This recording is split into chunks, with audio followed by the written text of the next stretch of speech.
So first of all, please tell me about yourself, your name, age, occupation, where you come from, that sort of thing. Okay, well, my name is Colleen Davies. I'm 51 years old and I come from British Columbia, Canada. And my profession is a tour director for a motor coach company and a tour coordinator. Oh, okay, cool. So, when did you first hear about the Camino? And when you heard about it, what was it about it that made you actually decide to do the Camino?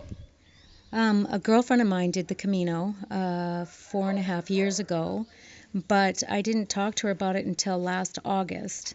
And I've had circumstances happen in my life recently, or in the 5-year span.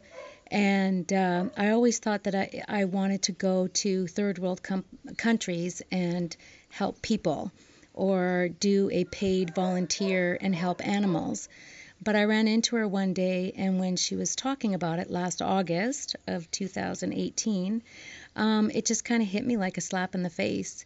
And it's like, instead of helping others or helping animals, I need to help myself. And I just looked at her and said, I'm going to do this. So I knew right away that, and since last August, that's what I've been planning for, which has brought me here today. Okay. So I don't even know what town we're in. Okay. So, why exactly are you walking the Camino? What's your story? My story.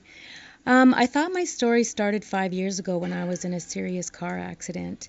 And I kind of lost myself in doctors, lawyers.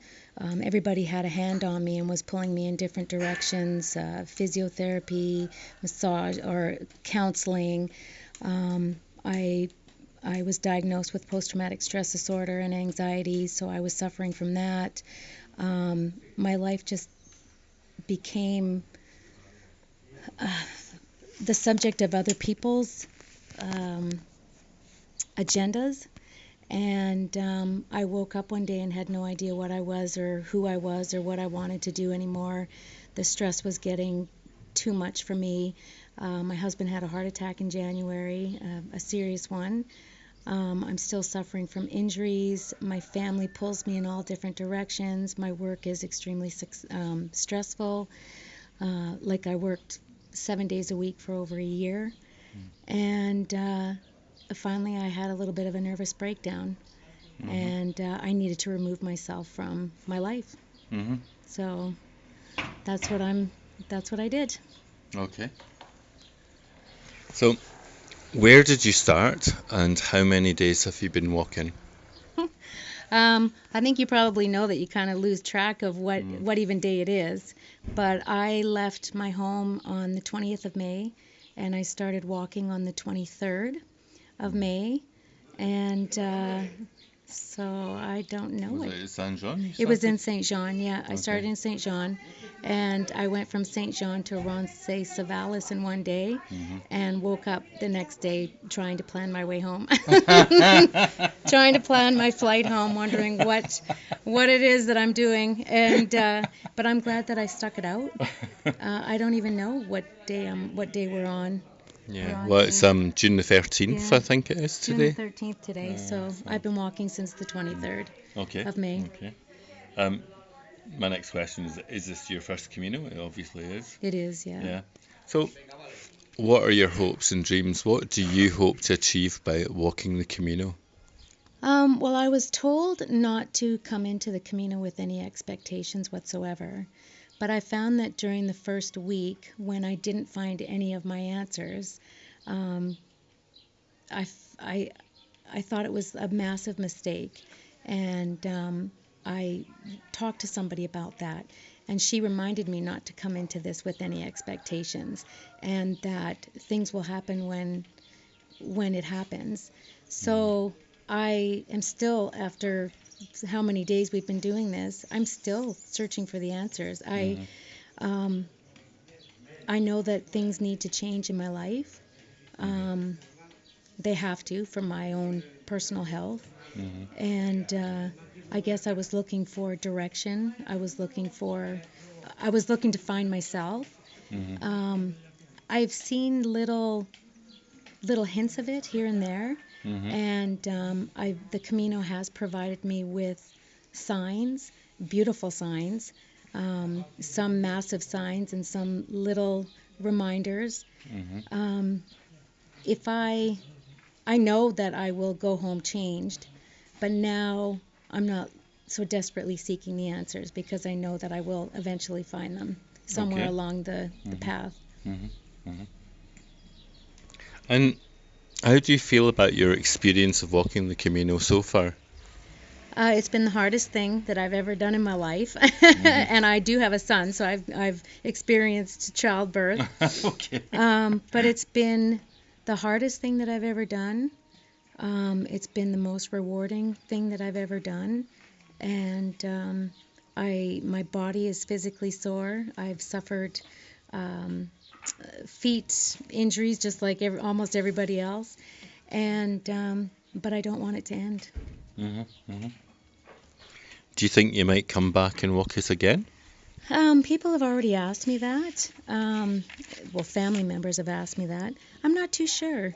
I kind of I write a journal every day, and I've kind of made a little bucket list for myself. Oh, tell me about your bucket list then. I want to walk Crazy Horse Monument. Twice a year they do a charity walk where you can go up to the arm of the monument itself. So I want to do that. We have some hiking trails at home that I've always wanted to do but never have, so I want to do that. Those are just small bucket lists. As far as major travel, I don't know where that holds. As far as doing another Camino like this, I'm too busy in the moment right now. So I think it's too soon to answer stuff like that. Okay. I have one bucket list item, and it may sound silly. Hit me with it. um,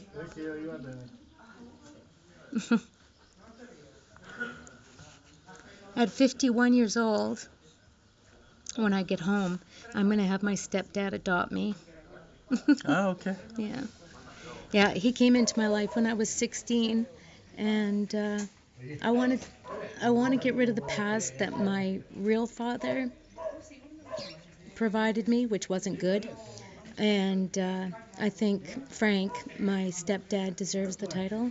So that's going to be the first thing that I do when I go home. Okay, that's fantastic. Yeah. Thank you for sharing that. You've met lots of pilgrims, obviously, on the road. I'd like to hear what your impressions generally of them are, but also if there's any specific people that you remember well. There's one, like the first couple of days are the hardest if you start in St. John. And there was a guy from upstate New York named James, and I lost him in Pamplona because he stayed an extra day. But we kind of pushed each other up the hill, and I don't think he realized how important seeing him during the day was to me. We joked about it, but we were both a lot slower than other people. We were both struggling, and it was just nice to see him every time I turned a corner and he was resting and I would rest with him. So I'll always remember him, even though I haven't seen him since like the first 3 days. And but I've loved listening to everybody's story. I find that I'm less judgmental for the reasons that they're here. Like, it taught me that I guess I was a little judgmental back home of people. But whether they're here for a good time or they're here to find themselves, it's their Camino, it's their journey. But with everybody that I've talked to, I have learned something. Yeah. So it's been a really, really awesome experience meeting everybody. Is there a place on the Camino that has especially touched or affected you so far? It was actually, I was telling you, and I can't remember where it was, where we were climbing these really, it was like this really rocky hill. And I was told that day that the downhill was going to be worse than the uphill, but I found the uphill more of a struggle. And when I got there, there was a cross So I placed something on that cross, but I I have an infected toe that's been infected since day 3, and I found that walking up the hill was making it worse. So when I started going down the hill, um, my stepdad gave me the walking stick that I'm walking with. Mm-hmm. And once I got rid of what I got rid of on that mountain of rocks, it was almost like he was holding on to the stick with me and he was helping me down that hill. And I just started bawling my eyes out. That was my first cry of the Camino. Mm-hmm. And it was like I really, really honestly felt that he was helping me down that hill. And that's when I decided that when I go home, I want him to be my dad Mm-hmm. legally as much as he is in my heart. Mm-hmm. Yeah. Mm-hmm. So that's been my most touching part. Yeah. Yeah. So, did you bring a stone to leave at the Cruz de Ferro? And if so, what is the story of the stone? Oh well, like I said, I left it actually at that one cross, and it was what it was a crystal that a so-called friend had given me quite a few years ago, and um, I think it held bad jujubes, for lack of a better word. Mm-hmm. First of all, I believe that crystals are supposed to find you, and you're supposed to find your own. And second of all, it came from a bad place. So when I was packing to come on the Camino, I had seen it, and I thought it's time to get rid of this. It's serving absolutely no purpose, and it's not a good omen. So I left it there, and as soon as I did, and I put my backpack back on, it was like my backpack was 10 pounds lighter. It honestly felt, I really felt something there. So what I'm leaving up at the cross tomorrow is what did I say it was? It was Coral? yeah, it was a coral that my 2 grandkids had given me from Hawaii, and it's in the shape of a heart. So it'll be something good left up there. Yeah. Okay. This is a question I ask everyone, and most people say no. Only one person said yes to it so far. But have you heard the legend that you're supposed to meet your true love on the Camino? I've heard that love stories do happen on the Camino, but I didn't hear the legend that you're supposed to find your true love. But I honestly believe that I will, because that person's me. Okay. Yeah. That's a good one. Yeah. Have you had any realizations, epiphanies, or spiritual experiences on the Camino? Um, I like I think I was telling you before, I've had I have moments.